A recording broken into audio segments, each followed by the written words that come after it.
Hello, welcome to the Dozing Off podcast.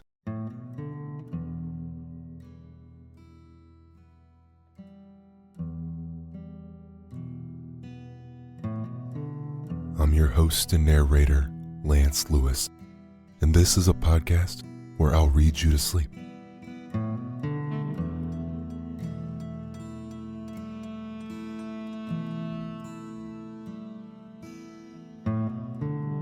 I'll narrate short stories and classic literature in this deep and relaxing tone to allow you to put your overactive mind at ease and doze off.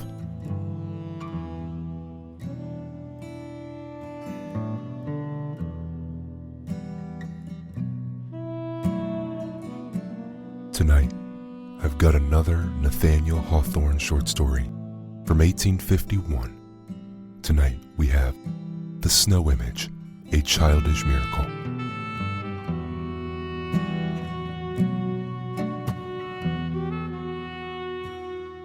Whether this is your first time listening to Dozing Off or you listen every night, I appreciate you so much for being a part of this community. And here we go.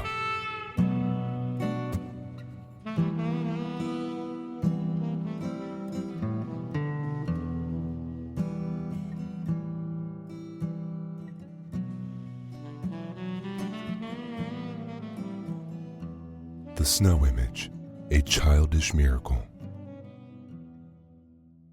One afternoon of a cold winter's day, when the sun shone forth with chilly brightness after a long storm, two children asked leave of their mother to run out and play in the new-fallen snow. The elder child was a little girl whom, because she was of a tender and modest disposition and was thought to be very beautiful, her parents and other people who were familiar with her used to call Violet. But her brother was known by the style and title of Peony, on account of the ruddiness of his broad and round little phiz, which made everybody think of sunshine and great scarlet flowers.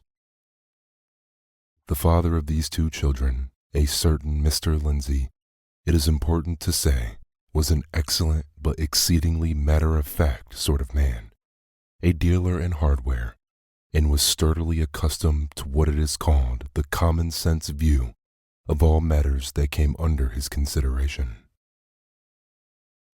With a heart about as tender as other people's, he had a head as hard and impenetrable, and therefore perhaps as empty, as one of the iron pots which it was a part of his business to sell.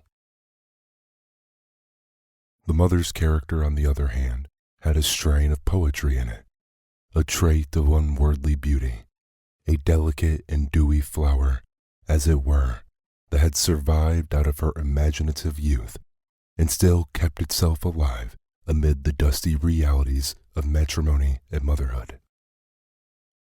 So, Violet and Peony, as I began with saying, besought their mother to let them run out and play in the new snow, for though it had looked so dreary and dismal, drifting downward out of the gray sky, it had a very cheerful aspect, now that the sun was shining on it.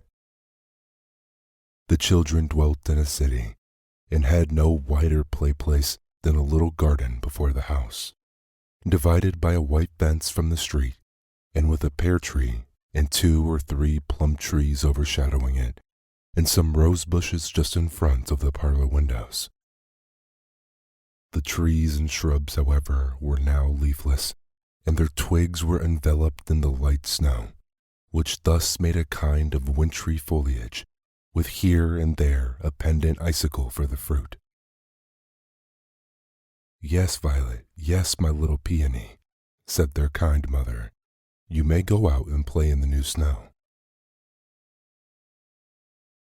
Accordingly, the good lady bundled up her darlings in woolen jackets and wadded sacks, and put comforters round their necks and a pair of striped gaiters on each little pair of legs, and worsted mittens on their hands, and gave them a kiss apiece, by way of a spell to keep away Jack Frost. Forth sailed the two children, With a hop, skip, and jump, they carried them at once into the very heart of the huge snowdrift, whence Violet emerged like a snow bunting, while little Peony floundered out with his round face in full bloom. Then what a merry time had they!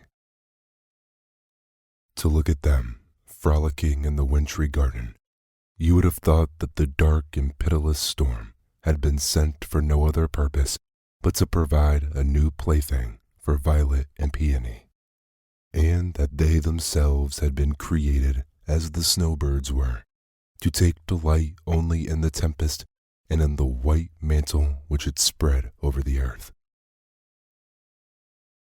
At last, when they had frosted one another all over with handfuls of snow, Violet, after laughing heartily at little Peony's figure, was struck with a new idea. "You look exactly like a snow image, Peony," said she, "if your cheeks were not so red. And that puts me in mind. Let us make an image out of snow, an image of a little girl, and it shall be our sister, and shall run about and play with us all winter long. Won't it be nice?" "Oh, yes," cried Peony, as plainly as he could speak, for he was but a little boy. "That will be nice, and Mamma shall see it." "Yes," answered Violet, "Mamma shall see the new little girl, but she must not make her come into the warm parlor, for, you know, our little snow sister will not love the warmth." And forthwith the children began this great business of making a snow image that should run about, while their mother, who was sitting at the window and overheard some of their talk, could not help but smiling at the gravity with which they set about. They really seemed to imagine that there would be no difficulty whatever in creating a little live girl out of snow. And, to say the truth, if miracles are ever to be wrought, it will be by putting our hands to the work in precisely such a simple and undoubting frame of mind as that in which Violet and Peony now undertook to perform one, without so much as knowing that it was a miracle. So thought the mother, and thought, likewise, that the new snow, just fallen from heaven, would be excellent material to make new beings of, if it were not so very cold. She gazed at the children a moment longer, delighting to watch their little figures, the girl, tall for her age, graceful and agile, and so delicately colored that she looked like a cheerful thought more than a physical reality, while Peony expanded in breadth rather than height, and rolled along on his short and sturdy legs as substantial as an elephant, though not so quite big. Then the mother resumed her work. What it was I forget, but she was either trimmed a silken bonnet for Violet, or darning a pair of stockings for little Peony's short legs. Again, however, and again, and yet other agains, she could not help turning her head to the window to see how the children got on with their snow image. Indeed, it was an exceedingly pleasant sight, those bright little souls at their task. Moreover, it was really wonderful to observe how knowingly and skillfully they managed the matter. Violet assumed the chief direction and told Peony what to do, while, with her own delicate fingers, she shaped out all the nicer parts of the snow figure.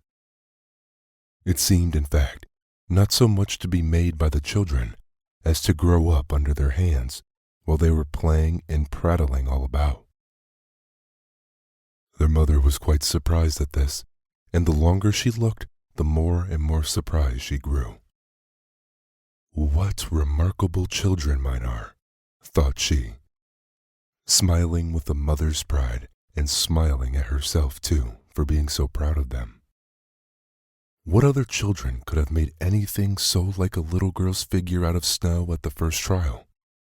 Well, but now I must finish Peony's new frock, for his grandfather is coming tomorrow, and I want the little fellow to look handsome.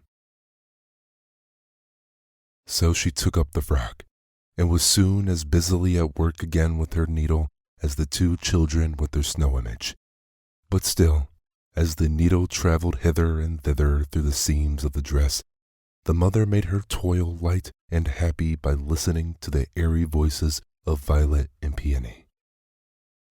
They kept talking to one another all the time, their tongues being quite as active as their feet and hands.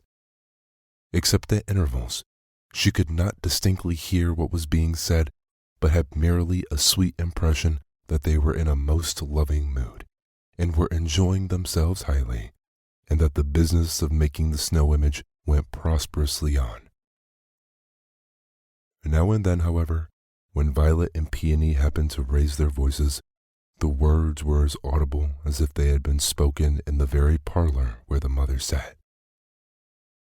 Oh, how delightfully those words echoed in her heart, even though they meant nothing so very wise or wonderful after all. But you must know a mother listens with her heart much more than with her ears, and thus she is often delighted with the trills of celestial music when other people can hear nothing of the kind. "Peony, Peony," cried Violet to her brother, who had gone to another part of the garden, "bring me some of that fresh snow. Peony, from the furthest corner, where we have not been trampling. I wanted to shape our little snow sister's bosom with. You know that part must be quite pure, just as if it came out of the sky." "Here it is, Violet," answered Peony, in his bluff tone, but a very sweet tone too, as he came floundering through the half-trodden drifts. "Here is the snow for her little bosom. Oh, Violet, how beautiful she begins to look."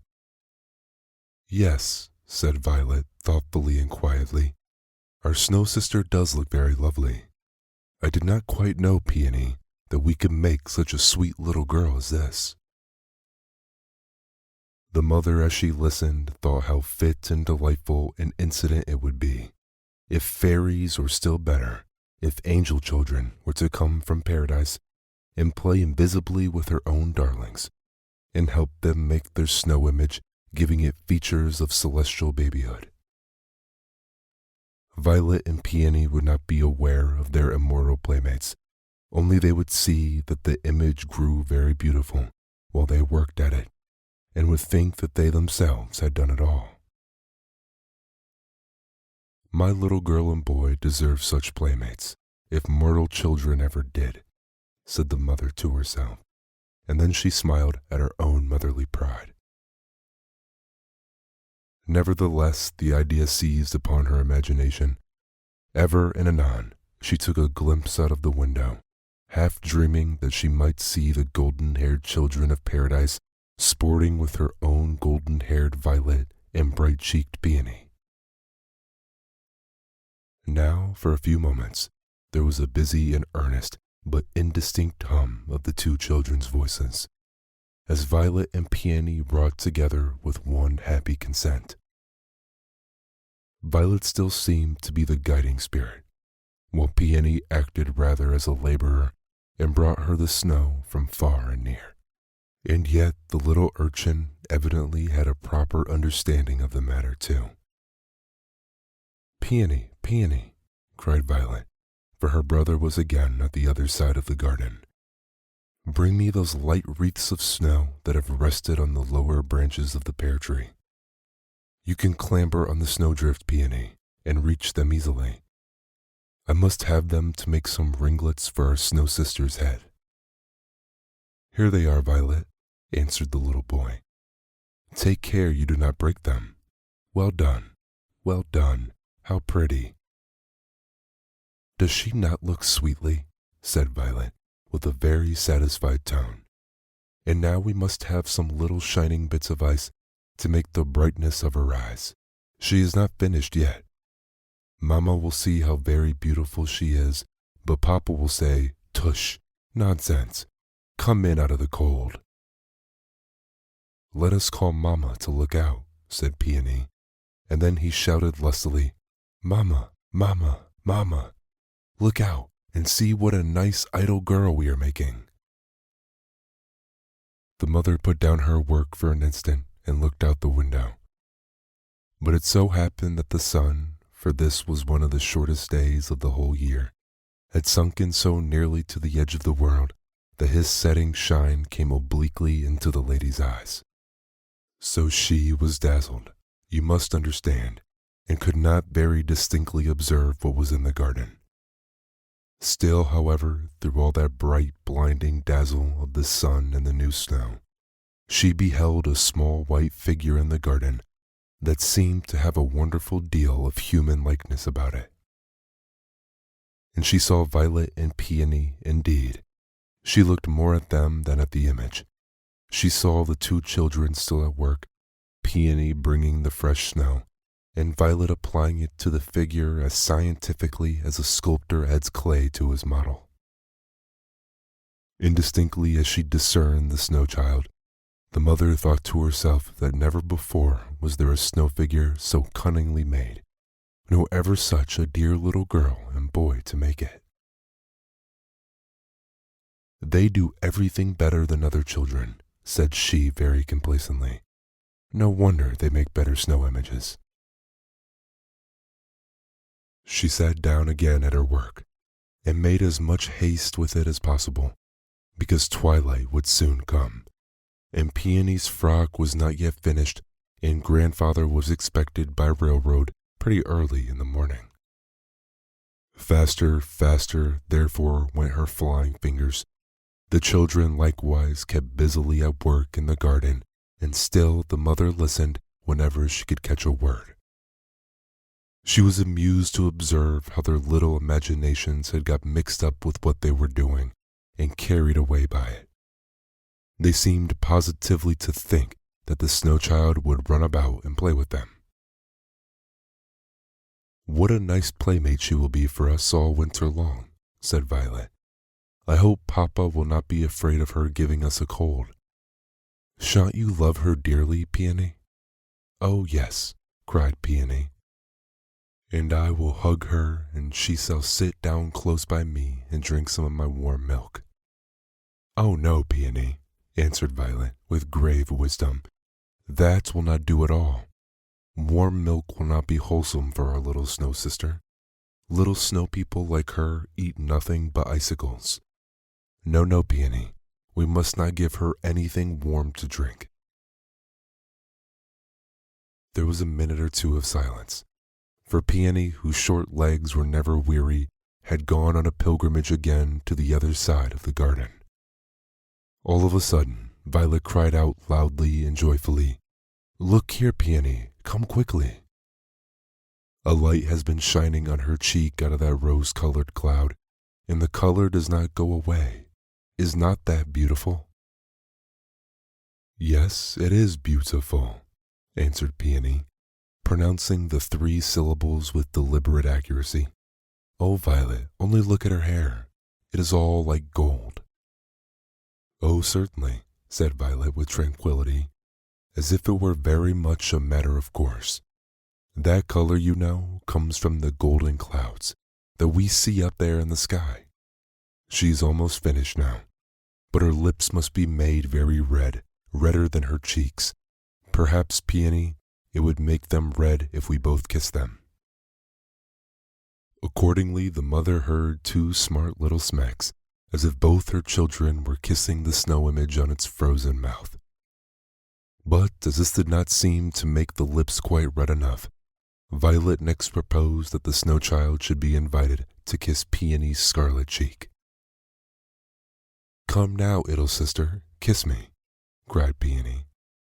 There, she has kissed you, added Violet, and now her lips are very red, and she blushed a little too. Oh, what a cold kiss, cried Peony. Just then there came a breeze of the pure west wind, sweeping through the garden and rattling the parlor windows. It sounded so wintry cold that the mother was about to tap on the window pane with her thimbled finger to summon the 2 children in, when they both cried out to her with one voice. The tone was not a tone of surprise, although they were evidently a good deal excited. It appeared rather as if they were very much rejoiced at some event that had now happened, but which they had been looking for and had reckoned upon all along. "Mama, Mama, we have finished our little snow sister, and she is running about the garden with us." "What imaginative little beings my children are," thought the mother, putting the last few stitches into Peony's frock. "And it is strange, too. They make me almost as much a child as they themselves are. I can hardly help believing now that the snow image has really come to life." "Dear Mamma," cried Violet, "pray look out and see what a sweet playmate we have." The mother, being thus entreated, could do no longer delay but to look forth the window. The sun was now gone out of the sky, leaving, however, a rich inheritance of his brightness among those purple and golden clouds which make the sunsets of winter so magnificent. But there was not the slightest gleam or dazzle, either on the window or on the snow, so that the good lady could take a look all over the garden and see everything and everybody in it. And what do you think she saw there? Violet and Peony, of course, her own 2 children. Ah, but whom or what did she see besides? Why, if you will believe me, there was a small figure of a girl, dressed in all white, with rose-tinged cheeks and ringlets of golden hue, playing about the garden with the 2 children. A stranger though she was, the children seemed to be on as familiar terms with Violet and Peony, and they with her, as if the 3 had been playmates during the whole of their little lives. The mother thought to herself that it must certainly be the daughter of one of the neighbors, and that, seeing Violet and Peony in the garden, the children had run across the street to play with them. So this kind lady went to the door, intending to invite the little runaway into her comfortable parlor, for now the sunshine was withdrawn. The atmosphere out of doors was already growing very cold. But after opening the house door, she stood an instant on the threshold, hesitating whether she ought to ask the child to come in, or whether she should even speak to her. Indeed, she almost doubted whether it was a real child after all, or only a light wreath of the new-fallen snow, blown hither and thither about the garden by the intensely cold west wind. There was certainly something very singular in the aspect of the little stranger. Among all the children in the neighborhood, the lady could remember no such face, with its pure white and delicate rose color, and the golden ringlets tossing about the forehead and cheeks. And as for her dress, which was entirely of white, and fluttering in the breeze, it was such as no reasonable woman would put upon a little girl, when sending her out to play in the depth of winter. It made this kind and careful mother shiver only to look at those small feet, with nothing in the world on them except a very thin pair of white slippers. Nevertheless, airily as she was clad, the child seemed to feel not the slightest inconvenience from the cold, but danced so lightly over the snow that the tips of her toes left hardly a print on its surface, while Violet could but just keep pace with her, and Peony's short legs compelled him to lag behind. Once in the course of their play, the strange child placed herself between Violet and Peony, and taking a hand of each, skipped merrily forward, and they along with her. Almost immediately, however, Peony pulled away his little fist and began to rub it as if his fingers were tingling with cold, while Violet also released herself, though with less abruptness, gravely remarking that it was better not to take hold of hands. The white-robed damsel said not a word, but danced about, just as merrily as before. If Violet and Peony did not choose to play with her, she could make just as good a playmate of the brisk and cold west wind which kept blowing her about the garden, and took such liberties with her that they seemed to have been friends for a long time. All this while, the mother stood on the threshold, wondering how a little girl could look so much like a flying snowdrift, or how a snowdrift could look so very like a little girl. She called Violet and whispered to her, "Violet, my darling, what is this child's name?" asked she. "Does she live near us?" "Why, dearest mamma," answered Violet, laughing to think that her mother did not comprehend so very plain an affair. "This is our little snow sister whom we have just been making." "Yes, dear mamma," cried Peony, running to his mother and looking up simply into her face. "This is our snow image. Is it not a nice little child?" At this instant, a flock of snowbirds came flitting through the air. As was very natural, they avoided Violet and Peony. But, and this looked strange, they flew at once to the white-robed child, fluttered eagerly about her head, alighted on her shoulders, and seemed to claim her as an old acquaintance. She, on her part, was evidently as glad to see these little birds, old Winter's grandchildren, as they were to see her, and welcomed them by holding out both her hands. Hereupon, they each and all tried to alight on her 2 palms and 10 small fingers and thumbs, crowding one another off, and with an immense fluttering of their tiny wings. One dear little bird nestled tenderly in her bosom. Another put its bill to her lips. They were as joyous all the while, and seemed as much in their element as you may see them when sporting a snowstorm. Violet and Peony stood laughing at this pretty sight, for they enjoyed the merry time which their new playmate was having with these small winged visitants, almost as much as they themselves took part in it. "Violet," said her mother, greatly perplexed, "tell me the truth without any jest. Who is this little girl?" "My darling mamma," answered Violet, looking seriously into her mother's face, and apparently surprised that she should need any further explanation. "I have told you truly who she is. It is our little snow image, which Peony and I have been making. Peony will tell you so, as well as I." "Yes, mamma," said Peony, with much gravity in his crimson little phiz. "This is little Snow Child. Is not she a nice one? But, mamma, her hand is oh so very cold." While mamma still hesitated what to think and what to do, the street gate was thrown open, and the father of Violet and Peony appeared, wrapped in a pilot cloth sack, with a fur cap drawn down over his ears, and the thickest of gloves upon his hands. Mr. Lindsay was a middle-aged man, with a weary and yet a happy look in his wind-flushed and frost-pinched face, as if he had been busy all day long and was glad to get back to his quiet home. His eyes brightened at the sight of his wife and children, although he could not help uttering a word or two of surprise at finding the whole family in the open air on a bleak day, and after sunset too.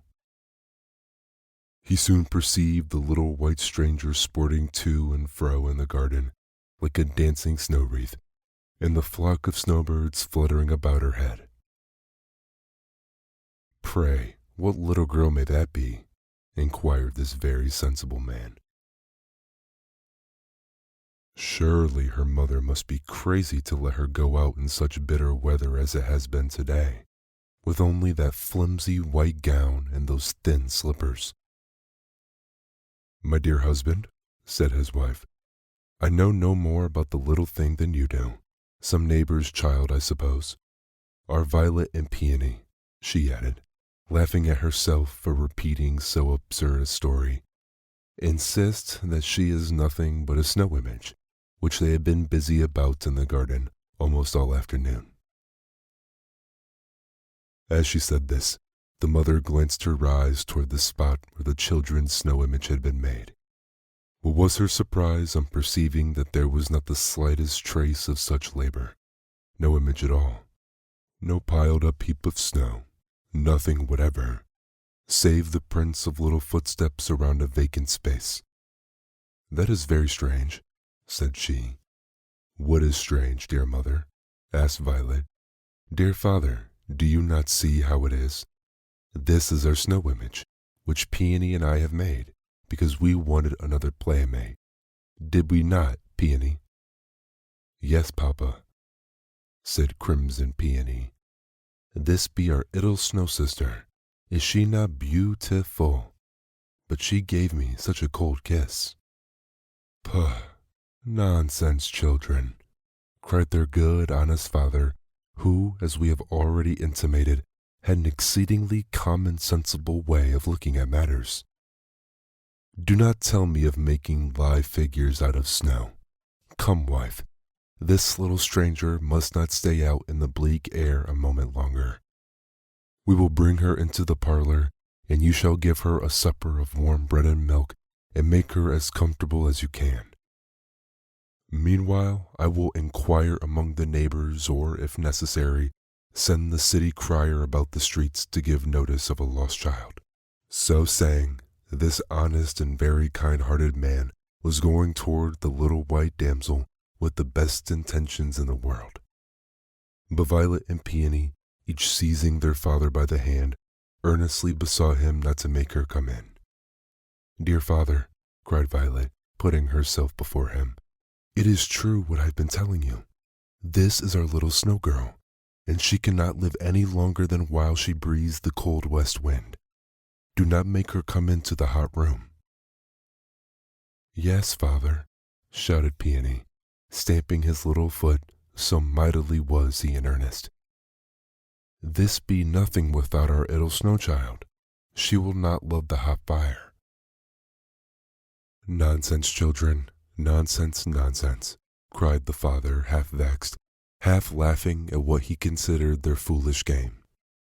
"Run into the house this moment. It is too late to play any longer now. I must take care of this little girl immediately, or she will catch a death cold." "Husband, dear husband," said his wife in a low voice, for she had been looking narrowly at the snow child and was more perplexed than ever. "There is something very singular in all this. You will think me foolish, but, may it not be that some invisible angel has been attracted by the simplicity and good faith with which our children set about their undertaking? May he not have spent an hour of his immortality in playing with those dear little souls? And so the result is what we call a miracle. No, do not laugh at me. I see what a foolish thought this is." "My dear wife," replied the husband, laughing heartily, "you are as much a child as Violet and Peony." And in one sense so she was, for all through life she had kept her heart full of childlike simplicity and faith, which was as pure and clear as crystal. And, looking at all matters through this transparent medium, she sometimes saw truths so profound that other people laughed at them as nonsense and absurdity. But now Mr. Lindsay had entered the garden, breaking away from his two children, who still sent their shrill voices after him, beseeching him to let the snow child stay and enjoy herself in the cold west wind. As he approached, the snowbirds took flight. The little white damsel also fled backward, shaking her head as if to say, "Pray, do not touch me," and roguishly as it appeared, leading him through the deepest of the snow. Once the good man stumbled, and floundered down upon his face, so that, gathering himself up again, with the snow sticking to his rough pilot cloth sack, he looked as white and wintry as a snow image of the largest size. Some of the neighbors, meanwhile, seeing him from their windows, wondered what could possess Mr. Lindsay to be running about his garden in pursuit of a snowdrift, which the west wind was driving hither and thither. At length, after a vast deal of trouble, he chased the little stranger into a corner where she could not possibly escape him. His wife had been looking on, and it being nearly twilight, was wonderstruck to observe how the snow child gleamed and sparkled, and how she seemed to shed a glow all around about her. And when driven into the corner, she positively glistened like a star. It was a frosty kind of brightness, too, like that of an icicle in the moonlight. The wife thought it strange that good Mr. Lindsay should see nothing remarkable in the snow child's appearance. "Come, you odd little thing," cried the honest man, seizing her by the hand. "I have caught you at last, and will make you comfortable in spite of yourself. We will put a nice warm pair of worsted stockings in your frozen little feet, and you shall have a good thick shawl to wrap yourself in. Your poor white nose, I am afraid it is actually frostbitten, but we will make it all right. Come along in." And so, with a most benevolent smile on his sagacious visage, all purple as it was with the cold, this very well-meaning gentleman took the snow child by the hand and led her towards the house. She followed him, droopingly and reluctant, for all the glow and sparkle was gone out of her figure, and whereas just before she resembled a bright, frosty, star-gemmed evening, with a crimson gleam on the cold horizon, she now looked as dull and languid as a thaw. As kind Mr. Lindsay led her up the steps of the door, Violet and Peony looked into his face, their eyes full of tears, which froze before they could run down their cheeks, and again entreated him not to bring their snow image into the house. "Not bring her in," exclaimed the kind-hearted man. "Why, you are crazy, my little Violet, quite crazy, my small Peony. She is so cold already that her hand has almost frozen mine, in spite of my thick gloves. Would you have her freeze to death?" His wife, as he came up the steps, had been taking another long, earnest, almost awe-stricken gaze at the little white stranger. She hardly knew whether it was a dream or not, but she could not help but fancying that she saw the delicate prints of Violet's fingers on the child's neck. It looked just as if, while Violet was shaping out the image, she had given it a gentle pat with her hand and had neglected to smooth the impression quite away. "After all, husband," said the mother, recurring to her idea that the angels would be as much delighted to play with Violet and Peony as she herself. "After all, she does look strangely like a snow image. I do believe she is made of snow." A puff of the west wind blew against the snow child, and again she sparkled like a star. "Snow," repeated good Mr. Lindsay, drawing the reluctant guest over his hospitable threshold. "No wonder she looks like snow. She is half frozen, poor little thing. But a good fire will put everything to rights." Without further talk, and always the same best intentions, this highly benevolent and common-sensible individual led the little white damsel, drooping, more and more out of the frosty air, and into his comfortable parlor. A Heidelberg stove, filled to the brim with intensely burning anthracite, was sending a bright gleam through the ensign glass of its iron door, and causing the vase of water on its top to fume and bubble with excitement. A warm, sultry smell was diffused throughout the room. A thermometer on the wall farthest from the stove stood at 80 degrees. The parlor was hung with red curtains and covered with a red carpet and looked just as warm as it felt. The difference betwixt the atmosphere here and the cold, wintry twilight out of doors was like stepping at once from Nova Zembla to the hottest part of India, or from the North Pole into an oven. Oh, this was a fine place for a little white stranger. The common sensible man placed the snow child on the hearth rug, right in front of the hissing and fuming stove. "Now she will be comfortable," cried Mr. Lindsay, rubbing his hands and looking about him, with the pleasantest smile you ever saw. "Make yourself at home, my child." Sad and drooping looked the little white maiden as she stood on the hearth rug with the hot blast of the stove striking through her like a pestilence. Once she threw a glance wistfully toward the windows and caught a glimpse through its red curtains of the snow-covered roofs and the stars glimmering frostily and all the delicious intensity of the cold night. The bleak wind rattled the window panes as if it were summoning her to come forth.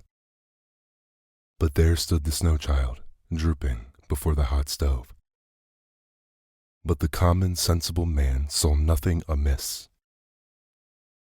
"Come, wife," said he, "let her have a pair of thick stockings and a woolen shawl and blanket directly, and tell Dora to give her some warm supper as soon as the milk boils. You, Violet and Peony, amuse your little friend. She is out of spirits, you see, at finding herself in a strange place. For my part, I will go around among the neighbors and find out where she belongs."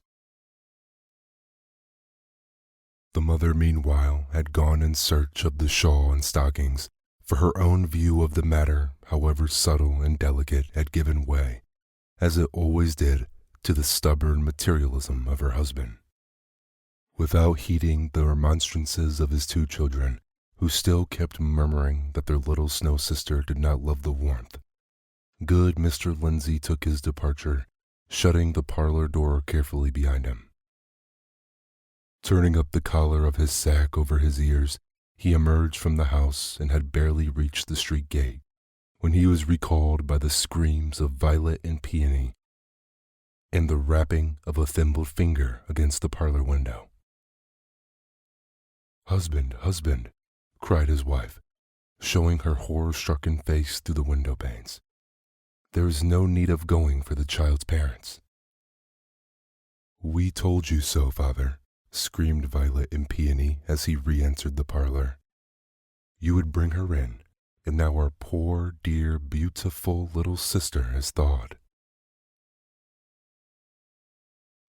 And their own sweet little faces were already dissolved in tears, so that their father, seeing what strange things occasionally happen in this everyday world, felt not a little anxious lest his children might be going to thaw too. In the utmost perplexity, he demanded an explanation of his wife. She could only reply that being summoned to the parlor by the cries of Violet and Peony, she had no trace of the little white maiden, unless it were the remains of a heap of snow, which, while she was gazing at it, melted quite away upon the hearth rug. "And there you see all that is left of it," added she, pointing to a pool of water in front of the stove. "Yes, father," said Violet, looking reproachfully at him through her tears. "There is all that is left of our dear little snow sister." "Naughty father," cried Peony, stamping his foot, and I shudder to say, shaking his little fist at the common sensible man. "We told you how it would be. What for did you bring her in?" And the Heidenberg stove, through the ensign glass of its door, seemed to glare at good Mr. Lindsay, like a red-eyed demon, triumphing in the mischief of what he had done. This, you will observe, was one of those rare cases which yet will occasionally happen where common sense finds itself at fault. The remarkable story of the snow image, though to that sagacious class of people to whom good Mr. Lindsay belongs, it may seem but a childish affair, is, nevertheless, capable of being moralized in various methods, greatly for their edification. One of its lessons, for instance, might be that it behooves men, and especially men of benevolence, to consider well what they are about, and, before acting on their own philanthropic purposes, to be quite sure that they comprehend the nature and all the relations of the business in hand. What has been established as an element of good to one being may prove absolute mischief to another, even as the warmth of the parlor was proper enough for children of flesh and blood, like Violet and Peony, though by no means very wholesome even for them, but involved nothing short of annihilation to the unfortunate snow image. But after all, there's no teaching anything to wise men of good Mr. Lindsay's stamp. They know everything, oh, to be sure, everything that has been, and everything that is, and everything that, by any future possibility, can be. And, should some phenomenon of nature or providence transcend their system, they will not recognize it, even if it come to pass under their very noses. "Wife," said Mr. Lindsay, after a fit of silence, "see what a quantity of snow the children have brought in on their feet. It has made quite a puddle here before the stove. Pray tell Dora to bring some towels and mop it up."